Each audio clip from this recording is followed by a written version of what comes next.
So the body will adopt its strongest position when the load exceeds its ability to keep form. All right? And this happens a lot when people are trying to catch, let's say, a snatch or a clean.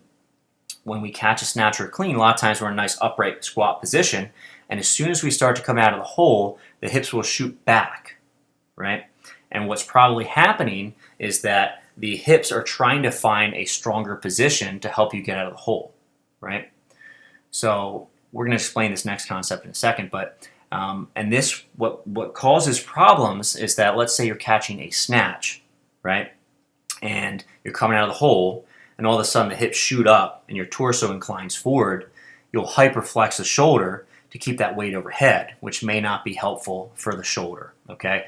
So you can start to see that if you shoot your hips up in the bottom of a snatch or even in a clean, you're going to start putting stress elsewhere, right? And a lot of times that ends up being the shoulder.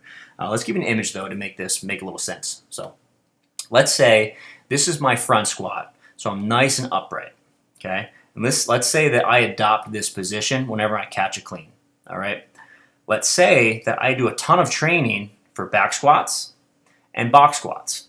So I develop these positions really, really, really well, okay?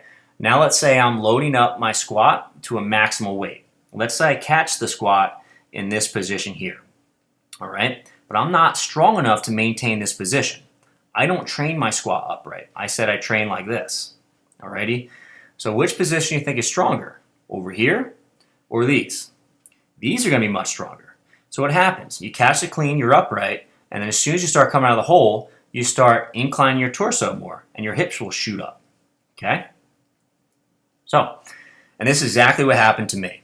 So here's me, this is years ago, right? This is probably about a decade ago. And I was actually looking on YouTube, and it was funny because I found all these common errors in my own training, and I had documented most of it as well. So you're welcome for me using crappy technique all these years and helping you out here.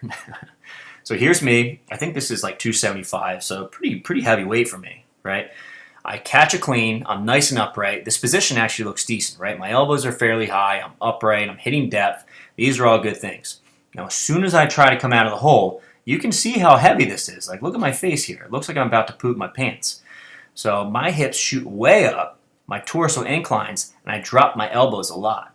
And I think you can agree, if you're an Olympic weightlifting coach, this is not the greatest position to be in, right? My wrists are screaming, and the weight's about to fall off my shoulders, okay? This is definitely not the best place to be, okay?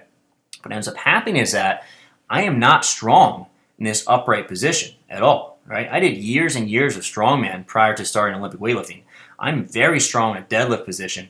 I am not very strong in upright squat. So as soon as I try to come out of that hole, my hips will shoot up, and I'll try to get in the position where I'm strong, okay? Unfortunately for me, there's a barbell out in front of me, and if I incline too much, I'm just going to dump the weight, okay? But the reason why I can't stay upright in my squat clean is not because I have a mobility issue. I can hit depth no problem, right? But as soon as I start coming up, I'm strong in this position, so that's where my body will adapt. And if I want to fix this problem, I need to get strong in an upright squat, okay? I don't need to mobilize my ankles,